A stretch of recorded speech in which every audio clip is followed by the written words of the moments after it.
या देवी सर्वभूतेषु मां सिद्धिदात्री रूपेण संस्थिता नमस्तस्यै नमस्तस्यै नमस्तस्यै नमो नमः। ओम दुंग दुर्गाय नमः। शारदीय नवरात्रि की महानवमी की आप सभी को हार्दिक शुभकामनाएं। मां भगवती जगदम्बा दुर्गा की कृपा सदैव आप और आपके समस्त परिवार पर बनी रहे। नवरात्रि के 9वें दिन मां भगवती दुर्गा के 9वें स्वरूप मां सिद्धिदात्री की पूजा की जाती है और आज की वीडियो में आप सुनेंगे मां सिद्धिदात्री की कथा, पूजा विधि, आरती और क्षमा प्रार्थना। मां दुर्गा की 9वीं शक्ति का नाम है मां सिद्धिदात्री और जैसा कि नाम से ही पता चलता है मां सिद्धिदात्री मतलब सिद्धियां प्रदान करने वाली देवी। तो इनकी उपासना नवरात्रि के 9वें दिन की जाती है। इस दिन शास्त्रीय विधि विधान और पूर्ण निष्ठा के साथ साधना करने वाले साधक को सभी सिद्धियों की प्राप्ति हो जाती है। सृष्टि में कुछ भी उसके लिए अगम्य नहीं रह जाता। ब्रह्मांड पर पूर्ण विजय प्राप्त करने की सामर्थ्य उसमें आ जाती है। मार्कंडेय पुराण के अनुसार अणिमा, महिमा, गरिमा, लघिमा, प्राप्ति, प्राकम्य, ईशित्व और वशित्व ये 8 सिद्धियां होती हैं और ये 8 सिद्धियां मां सिद्धिदात्री की कृपा से प्राप्त हो जाती हैं। मां सिद्धिदात्री भक्तों और साधकों को ये सभी सिद्धियां प्रदान करने में समर्थ हैं।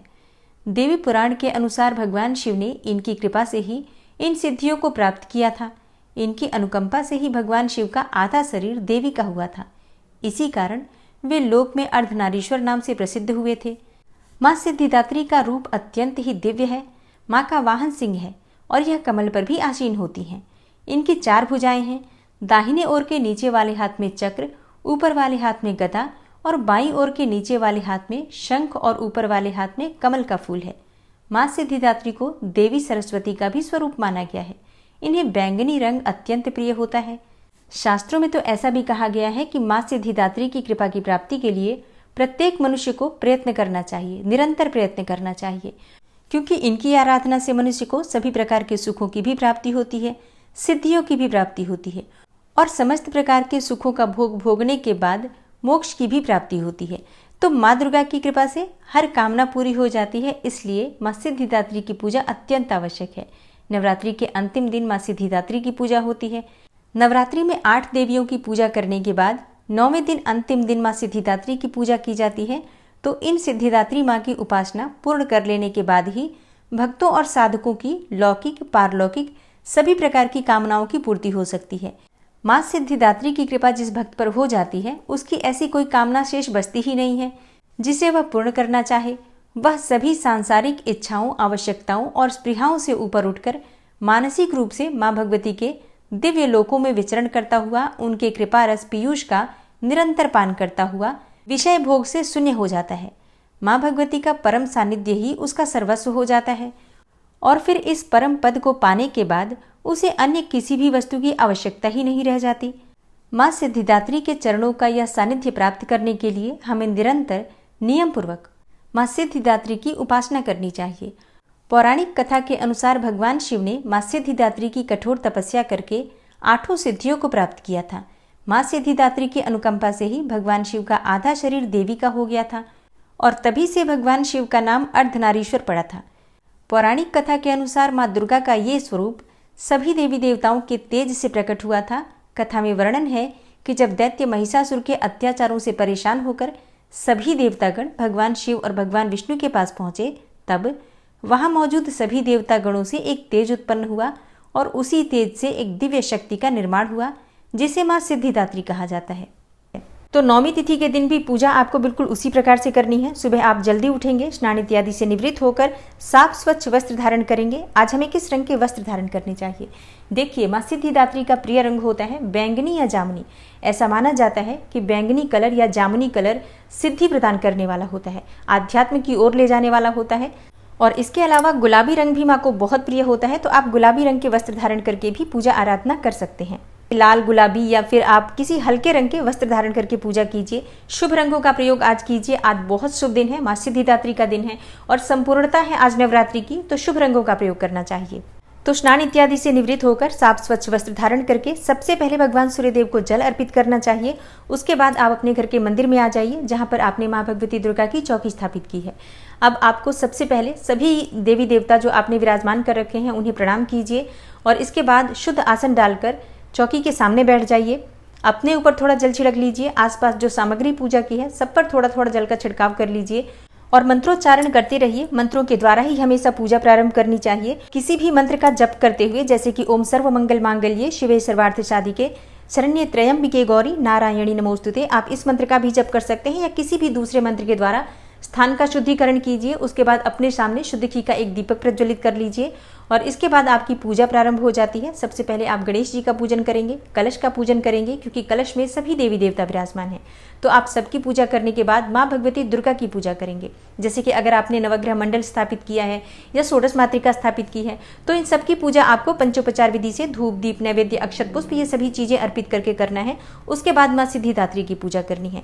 तो माँ सिद्धिदात्री का ध्यान करने के लिए अपने दाहिने हाथ में अक्षत जल और पुष्प ले लीजिए और माँ सिद्धिदात्री का ध्यान कीजिए। माँ सिद्धिदात्री का स्वरूप क्या है जिसका आपको पूजा के समय ध्यान करना है? देखिए, माँ सिद्धिदात्री कमल पर विराजमान है। देवी सिद्धिदात्री की 4 भुजाएं हैं, जिसमें गदा, कमल, शंख और सुदर्शन चक्र विद्यमान है।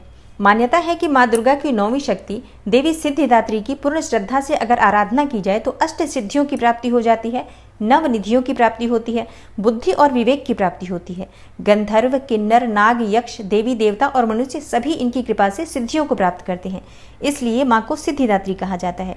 माँ सिद्धिदात्री अपने नाम के स्वरूप से ही अष्ट सिद्धियाँ अर्थात अणिमा, महिमा, गरिमा, लघिमा, प्राप्ति, प्राकाम्य, ईशित्व और वशीत्व प्रदान करने वाली देवी मानी गई हैं। तो माँ सिद्धिदात्री के इसी स्वरूप को आपको सच्चे मन से ध्यान करना है। उसके बाद जो आपने दाहिने हाथ में अक्षत जल और पुष्प ले रखा है, माँ दुर्गा के सामने अर्पित कर दीजिए और विधि विधान से जो भी सामग्री आपके पास उपलब्ध हो सभी सामग्रियां माँ को एक एक करके अर्पित करके उनकी पूजा आराधना कीजिए। माँ सिद्धिदात्री का बीज मंत्र है ह्रीम क्लीम ऐं सिद्धयै नमः। इसी मंत्र के द्वारा आप उनका ध्यान कर सकते हैं। और जो मैंने वीडियो के शुरू में बोला है मंत्र, जैसे कि या देवी सर्वभूतेषु माँ सिद्धिदात्री रूपेण संस्थिता नमस्तस्यै नमस्तस्यै नमस्तस्यै नमो नमः, इस मंत्र के द्वारा भी आप पूजा कर सकते हैं। और आज के दिन माँ सिद्धिदात्री को खीर का भोग आप लगा सकते हैं, हलवा पूरी और चने का भोग आप लगा सकते हैं। शास्त्रों के अनुसार नवरात्रि की 9वीं तिथि के दिन 9 प्रकार के फल माँ को अर्पित करने से मन की समस्त कामनाएं पूर्ण होती हैं और 9 प्रकार के पुष्पों से माँ की पूजा करनी चाहिए। 9 दिए प्रज्वलित करके माँ की आराधना करनी चाहिए।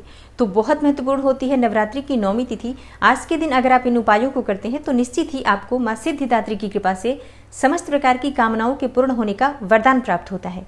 और माँ का प्रिय पुष्प है कमल का पुष्प, गुलाब का पुष्प, गुड़हल का पुष्प। इन पुष्पों में से जो भी पुष्प आपके पास उपलब्ध हो माँ को अर्पित कीजिए।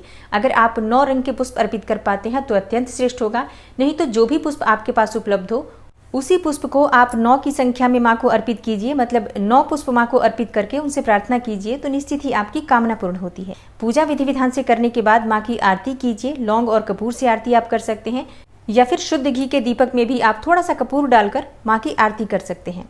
और उसके बाद माँ से क्षमा प्रार्थना कर लीजिए। व्रत में किसी भी प्रकार की भूल चूक हुई हो या नवरात्रि में जो हमने पूजा की है या जो प्रार्थना की है, मंत्र जप इत्यादि किए हैं, तो उसमें किसी भी प्रकार की जाने अनजाने हमसे गलतियां हुई हो या परिवार के किसी भी सदस्य से कोई गलती हुई हो तो माँ से उसके लिए क्षमा प्रार्थना कर लीजिए। और हमेशा आपको माँ दुर्गा की कृपा प्राप्त होती रहे इसके लिए प्रार्थना कीजिए। मन की जो भी आपकी कामना हो माँ सिद्धिदात्री उसे पूर्ण करें, इसके लिए माँ सिद्धिदात्री से प्रार्थना कीजिए। अब आपकी पूजा जब पूर्ण हो जाती है तो थोड़ा सा जल अपने आसन पर डालकर 2 उंगलियों से अपने मस्तक पर 2 बार लगा लीजिए, जिससे कि इस पूजा का आपको संपूर्ण फल प्राप्त होगा। और अब आप सुनेंगे माँ दुर्गा की आरती।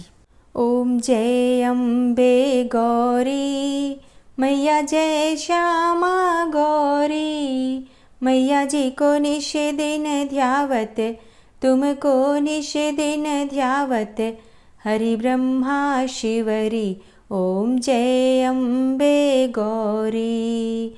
मांग सिंदूर विराजत, टीको मृग मद को, उज्ज्वल से 2 नैना, चंद्र बदन नीको ओम जय अम्बे गौरी। कनक समान कलेवर, रक्तांबर राजे, रक्त पुष्प गले माला, कंठन पर साजे ओम जय अम्बे गौरी। के हरि वाहन राजत, खड्ग खपर धारी, सुर नर मुनि जन सेवत, तिनके दुख हारी ओम जय अम्बे गौरी। कानन कुंडल शोभित, नासाग्रे मोती कोटिक चंद्र दिवाकर राजत समज्योति। ओम जय अम्बे गौरी। शुंभ निशुंभ विडारे महिषासुर घाती। धूम्र विलोचन नैना निशिदिन मदमाती। ओम जय अम्बे गौरी। 64 योगिनी मंगल गावे नृत्य करत भैरो। मैया नृत्य करत भैरो। बाजत ताल मृदंगा अरु बाजत डमरू। ओम जय अम्बे गौरी। भुजाचार अति शोभित खड्ग खपर धारी। मन वांछित फल पावत सेवत नर नारी। ओम जय अम्बे गौरी। कंचन थाल विराजत अगर कपूर बाती। श्रीमाल के तुम राजत कोटि रतन ज्योति। मैया जय अम्बे गौरी। श्री अम्बे जी की आरती जो कोई नर गावे। कहत शिवानंद स्वामी भजत हरि हर स्वामी। मनवांछित फल पावे। ओम जय अम्बे गौरी। जय अम्बे गौरी मैया जय श्यामा गौरी। मैया जी को निश दिन ध्यावत तुमको निश दिन ध्यावत। हरि ब्रह्मा शिवरी। ओम जय अम्बे गौरी। ओम जय अम्बे गौरी। मैया जय श्यामा गौरी। माँ की आरती करने के बाद क्षमा प्रार्थना ज़रूर करनी चाहिए। तो दोनों हाथ जोड़कर माँ से क्षमा प्रार्थना करते हैं। हे परमेश्वरी, मेरे द्वारा दिन रात बहुत से अपराध होते रहते हैं। मुझे अपना दास समझकर मेरे उन अपराधों को आप कृपापूर्वक क्षमा करिए। हे परमेश्वरी, मैं आवाहन करना नहीं जानता, विसर्जन करना भी नहीं जानता तथा पूजा करने का ढंग भी नहीं जानता। हे माँ, मुझे क्षमा करिए। हे देवी सुरेश्वरी, मैंने जो मंत्रहीन अर्थात ना मंत्रों को जानता हूँ, क्रियाहीन अर्थात ना क्रियाओं को जानता हूँ और भक्तिहीन अर्थात ना भक्ति के प्रकार जानता हूँ, तो मैंने जो मंत्रहीन, क्रियाहीन और भक्तिहीन पूजन किया है वह सब आपकी कृपा से पूरे हों। सैकड़ों अपराध करने के बाद भी जो आपकी शरण में आके जगदम्बा कहकर पुकारता है, उसे वह गति प्राप्त होती है जो ब्रह्मा आदि देवताओं के लिए भी पाना आसान नहीं है। हे जगदम्बिके, मैं अपराधी हूँ किंतु आपकी शरण में आया हूँ। इस समय दया का पात्र हूँ, आप जैसा चाहें वैसा करें।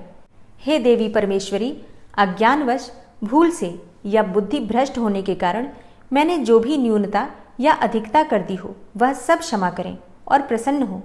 हे सच्चिदानंद स्वरूपा परमेश्वरी, जगन माता कामेश्वरी, आप प्रेम पूर्वक मेरी यह पूजा स्वीकार करें और मुझ पर प्रसन्न रहें। हे देवी सुरेश्वरी, आप गोपनीय से भी गोपनीय वस्तु की रक्षा करने वाली हैं। मेरे निवेदन किए हुए इस जप को ग्रहण करिए। आपकी कृपा से मुझे सिद्धि की प्राप्ति हो। इस प्रकार क्षमा प्रार्थना मंत्र के पाठ से दुर्गा माता आपके जाने अनजाने में हुए सारे अपराधों को क्षमा करेंगी और उनकी कृपा सदैव आपके ऊपर बनी रहेगी। और अब जानते हैं 11 अक्टूबर के शुभ मुहूर्त के बारे में।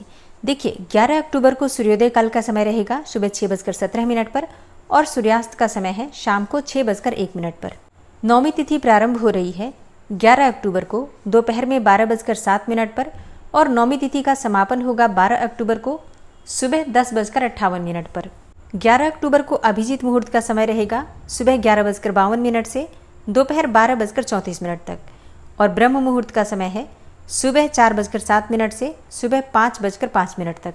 11 अक्टूबर को अमृत काल का समय है सुबह 6:08 से सुबह 7:41 तक।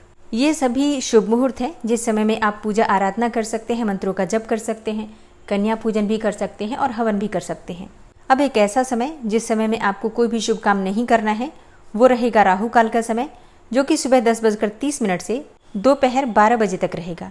इस 1.5 घंटे के भीतर आपको कोई भी शुभ काम प्रारंभ नहीं करना है, लेकिन अगर आप पहले से कर रहे हैं कोई काम तो बिल्कुल कर सकते हैं, कोई समस्या नहीं है। अच्छा, कन्या पूजन आप ब्रह्म मुहूर्त में भी कर सकते हैं, अभिजीत मुहूर्त में भी कर सकते हैं। इसके अलावा विजय मुहूर्त आपको प्राप्त होगा 2 बजे से दोपहर 2:47 तक। मतलब दोपहर में 2 बजे से 2:47 तक आप कन्या पूजन कर सकते हैं। अच्छा, कई भक्तों के प्रश्न आते हैं कि क्या हम शाम को कन्या पूजन नहीं कर सकते?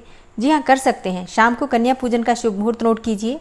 शाम को 5:54 से शाम 7:08 तक ये कन्या पूजन का शुभ मुहूर्त है। गोधूली मुहूर्त में आप कन्या पूजन कर सकते हैं।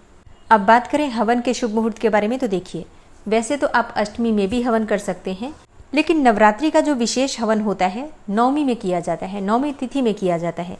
तो हवन करने का जो सबसे शुभ मुहूर्त है 11 अक्टूबर को प्रारंभ होगा दोपहर में 12:08 से और समाप्त होगा 12 अक्टूबर को प्रातःकाल 10:58 तक। मतलब नवमी तिथि जब से प्रारंभ हो रही है और जब तक समाप्त हो रही है, इस बीच में आप नवमी का हवन कर सकते हैं।